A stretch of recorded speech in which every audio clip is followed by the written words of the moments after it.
మనం ఇప్పుడు మహారాష్ట్రలో ఉన్న పండరీపురంలోని పాండురంగ విఠలుణ్ణి రుక్మిణీ దేవిని దర్శించడానికి వెళ్తున్నామండి.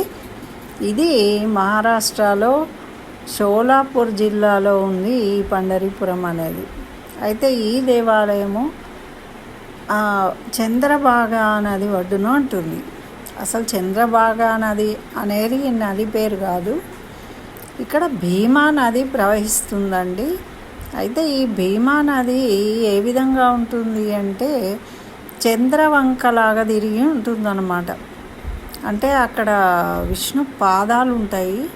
ఆ విష్ణు పాదాలను దర్శించుకోవాలి మనము.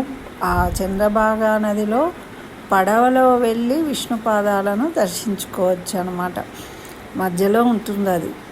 అయితే ఇది చంద్రవంకలాగా ఉండడం వల్ల ఇక్కడ ఈ భాగాన్ని చంద్రభాగా నది అని పిలుస్తారు. యాక్చువల్గా ఇది భీమా నదియే. అయితే దీని ఒడ్డుననే ఈ వైష్ణవ దేవాలయం అనేది ఉన్నది. ఎక్కువగా మహారాష్ట్రలో ఈ విఠోబా దేవాలయాలు ఉంటాయన్నమాట. అయితే ఇక్కడ రుక్మిణీ సమేతంగా శ్రీకృష్ణ భగవానుడు వెలిశాడు. అంటే స్వయంభూ క్షేత్రము ఇది. 3 అడుగులు చిన్న కృష్ణుడిగా ఉన్నప్పుడే విగ్రహం అన్నమాట. చిన్న పిల్లడిగా ఉంటాడు. అయితే ఇక్కడ ప్రత్యేకత ఏమిటి అంటే ఒక ఇటుక మీద నించుని ఉంటాడు కృష్ణుడు. 2 చేతులు నడుముకు పెట్టుకొని చిన్నపిల్లల్లాగా, చిన్న పిల్లడి రూపంలోనే అక్కడ దర్శనమిస్తాడనమాట మనకు.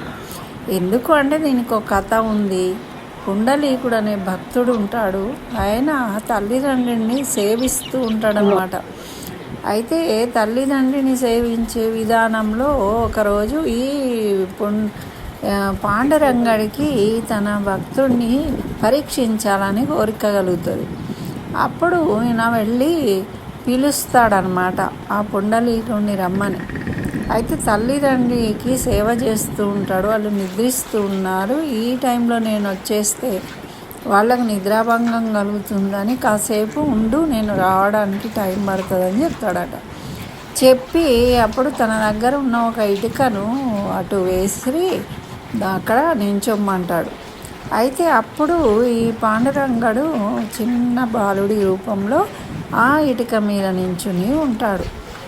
అయితే ఎంతోసేపటికి ఆయన తల్లిదండ్రి సేవలోనే నిమగ్నమయ్యి ఉంటాడు, మర్చిపోతాడు. తర్వాత ఎప్పుడో వచ్చి చూసేసరికి అక్కడ నించుని ఆ పాండురంగడు దర్శనం ఇస్తాడనమాట. అయ్యో స్వామి, ఇంతసేపు నించోబెట్టాను నేను అంటే, నాన్న నీ భక్తి, నీ తల్లిదండ్రుల సేవకు మెచ్చి నేను నీకోసం నిలబడ్డా, నువ్వు వచ్చే వరకు ఉండమన్నావు కదా అంటే. చూడండి, తల్లిదండ్రుల సేవ చేసే వాళ్లకు భగవంతుడు కూడా కట్టుబడి ఉంటాడు. ప్రత్యక్ష దైవాలు తల్లిదండ్రులు కాబట్టి ఆ భగవంతుడే వచ్చి ఇంటి ముందు నిలబడ్డాడు. అయితే అప్పుడు నీ భక్తికి మెచ్చాను, నాకు వరం ఇవ్వాలని కోరిక కలుగుతుంది, ఏం వరం కావాలో కోరుకో అంటాడు. అంటే ఆ పుండలీకుడు ఏం అడుగుతాడు అంటే, నువ్వు ఇప్పుడు ఏ విధంగా అయితే ఇక్కడ నాకు దర్శనం ఇచ్చినావో అందరికీ కూడా నువ్వు ఈ విధంగానే ఇక్కడే కొలువై ఉండి దర్శనం ఇవ్వాలని కోరుకుంటాడు. ఆ విధంగా ఇటుక మీద నించున్న స్వామి అదే రూపంలో మనకు కనిపిస్తుంది. ఇక్కడ ఇంకా విశేషం ఏమిటి అంటే అందరూ కూడా వెళ్ళి లోపల కృష్ణయ్య పాదాలు పట్టుకొని, పాండురంగడి పాదాలు పట్టుకొని నమస్కరించుకొని భాగ్యం కలుగుతుంది ఈ దేవాలయంలో. ఎలాగైతే ఆ పుండరీకుడు ఆ స్వామి పాదాలను పట్టుకొని తలను వంచి నమస్కరిస్తాడో, ఇప్పుడు ఎవరు వెళ్ళినా కూడా ఆ విధంగా నమస్కరించుకునే అవకాశాన్ని కలిగిస్తాడు భక్తులందరికీ. ఎందుకంటే పుండరీకుడికి ఇచ్చిన మాట ప్రకారము. అట్లా తర్వాత ఇక్కడ ఇంకొక ప్రత్యేకత ఏమిటి అంటే, మొట్టమొదటగా దళితులకు దేవాలయ ప్రవేశం జరిపించిన దేవాలయం అన్నమాట ఇది. ఎందుకంటే భగవంతుడికి ఏం తేడాలు లేవు. భక్తులందరూ, మానవులందరూ అర్హులే భగవంతుడిని దర్శించడానికి. కాబట్టి ఇక్కడ ఆ విధంగా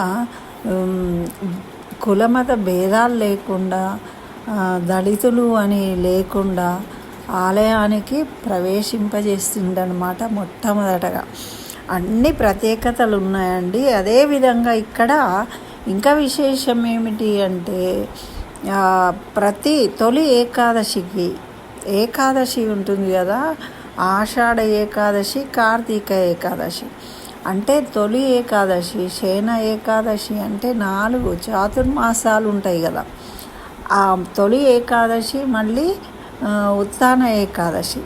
ఈ 2 ఏకాదశులకు రాష్ట్రం కాదు, దేశం నలుమూలల నుంచి కూడా ఎంతోమంది భక్తులు పాదయాత్ర చేస్తూ వెళ్తారు ఆ దేవాలయాన్ని ఇక్కడ ఒక ప్రత్యేకత, వెండి ధ్వజస్తంభం ఉంటుందండి. అయితే దాన్ని పట్టుకొని మనం ఏదైనా కోరిక కోరుకుంటే తప్పకుండా నెరవేరుతుంది అని అందరూ. ఈ విధంగా ఇక్కడ ఎంతోమంది భక్తులు, భక్త తుకారాం కావచ్చు, సతీ సక్కుబాయి కావచ్చు, పుండలీకుడు కావచ్చు, ఇట్లా ఎంతోమంది భక్తులు ఈ విఠలుణ్ణి కొలిచి తరించారు. మహారాజులు కూడా తరించినటువంటి పుణ్యక్షేత్రం ఇది. అట్లాంటి పుణ్యభూమి ఇది. ఇక్కడికి రావడమే ఎంతో అదృష్టం, పూర్వజన్మ సుకృతం ఉంటే కానీ దీన్ని దర్శించుకోలేం. మళ్ళీ చంద్రభాగా నదిలో స్నానం చేయడం అన్నది కూడా మన పాపాలన్నీ తొలగిపోతాయి అని మనకు పురాణాలు తెలియజేస్తున్నాయి. ఇక్కడ స్థల పురాణం తెలియజేస్తుంది. అటువంటి క్షేత్రాన్ని మీరు దర్శించుకుంటారని వీడియో పెడుతున్నానండి. మరి నచ్చితే తప్పకుండా లైక్ చేయండి. ఆ విఠలుడి కృపాకటాక్షాలు మనందరి మీద ఉండాలని కోరుకుంటూ స్వస్తి.